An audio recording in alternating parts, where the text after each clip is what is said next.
Hey there, tech enthusiasts. Welcome back to our channel, where we make tech simple and fun.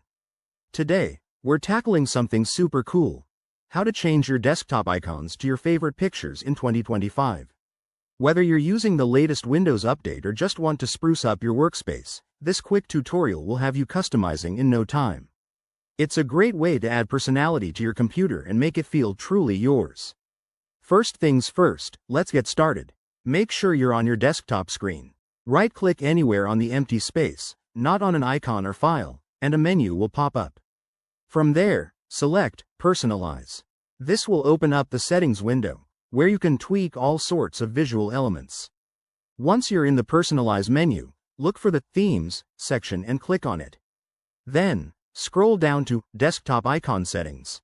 Here, you'll see a list of your current icons, like this PC or recycle bin. Click on the one you want to change, and then hit the Change Icon button. A new window will appear with a bunch of default icons, but that's not what we're after. Now, for the fun part. Click Browse to select a picture from your files. Choose an image file, like a JPEG or PNG, that you want to use as your new icon. Make sure it's not too big or detailed, as it needs to look good when scaled down. After you select it, hit OK and apply the changes.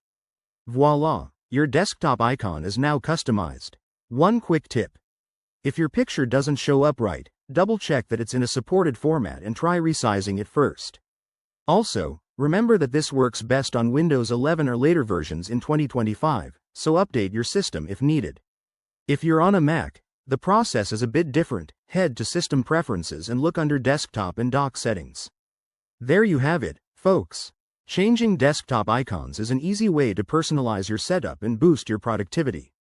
If you found this helpful, give it a thumbs up, subscribe for more tech tips, and drop a comment below with your favorite custom icons.